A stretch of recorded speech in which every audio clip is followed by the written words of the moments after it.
Question 8 देखिए, let S be a relation on the set R of all real numbers.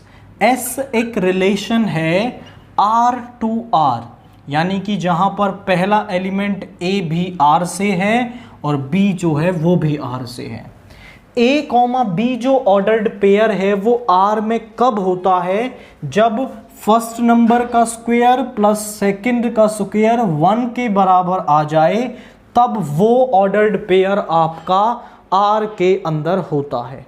तो यहां पर हमें ये शो करना है कि वो एक इक्विवेलेंस रिलेशन नहीं है, मतलब वो ऐसा दिखा दें कि इनमें से रिफ्लेक्सिव, सिमेट्रिक, ट्रांजिटिव तीनों में से यदि वो कोई एक भी नहीं हुआ तो फिर आप कह सकते हो कि this is not an equivalence relation.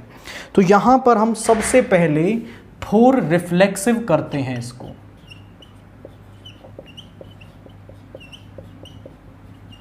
हमने मान लिया लेट 1 बिलोंग्स टू R। अब आप देखिए कि 1 का स्क्वायर प्लस 1 का स्क्वायर इज इक्वल टू 2 आएगा and which is not equal to 1। तो यहां से हम कह सकते हैं कि 1,1 does not belongs to R। 1,1 R में कब होता? जब 1 का स्क्वायर प्लस 1 का स्क्वायर 1 के बराबर आ जाता, तो ये 1,1 R में होता। बट जिनका स्क्वायर करने पर जो 2 आ रहा है वो 1 के बराबर नहीं है, so 1,1 does not belongs to R। So R नहीं, ये S है, so S is not reflexive. तो जो S है आपका वो रिफ्लेक्सिव नहीं होगा। आप समझो कि ये रिफ्लेक्सिव नहीं है, यहीं पे आप कह सकते हो कि सो S is not an equivalence relation. But मैं सिमेट्रिक और ट्रांजिटिव के लिए भी आपको करवाता हूं। फॉर सिमेट्रिक हम करते हैं, थोड़ा नॉलेज बन जाएगा आपको चेक करने के लिए। तो हम कह रहे हैं let A comma B belongs to R। हमने A कॉमा B को R में मान लिया। तो ये A कॉमा B R में कब रहा होगा? जब A square plus B square जो है 1 के बराबर होगा, तब ये R में है। इसको हम ऐसा भी लिख सकते हैं, जब B square plus A square 1 है, so which implies B comma A belongs to R। So R नहीं है relation exactly. 1,1 does not belongs to S। ये यहाँ पर S है और दिस इज S, बिकॉज जो रिलेशन है वो एग्जैक्टली S है। So S is not symmetric. S is not symmetric. तो जो S है हमारा वो सिमेट्रिक नहीं, सिमेट्रिक होगा। There is a mistake, S is symmetric, क्योंकि A कॉमा B के लिए B कॉमा A S में है। फॉर ट्रांजिटिव हम करेंगे लेट, हमने मान लिया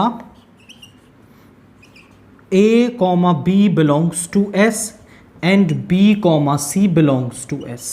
तो A कॉमा B S में होने का मतलब क्या है? Which implies A square plus B square is equal to 1 and B square plus C square is equal to 1। B square की वैल्यू है 1 माइनस C स्क्वायर, तो यहां से आ जाएगा 1 minus C square is equal to 1। तो यहां से आ रहा है A square minus C square is equal to 0, यानी कि यहां से कह सकते हो कि A square is equal to C square. तो जब हम A square plus C square की वैल्यू निकालेंगे तो वो आपका आएगा ट्वाइस ऑफ A स्क्वायर। अब A क्योंकि एक रियल नंबर है, उसका स्क्वायर तो पॉजिटिव रहेगा, कभी भी 1 नहीं हो सकता। या फिर आप डायरेक्टली यहां पे कह सकते हो which implies A square plus C square is not equal to 1।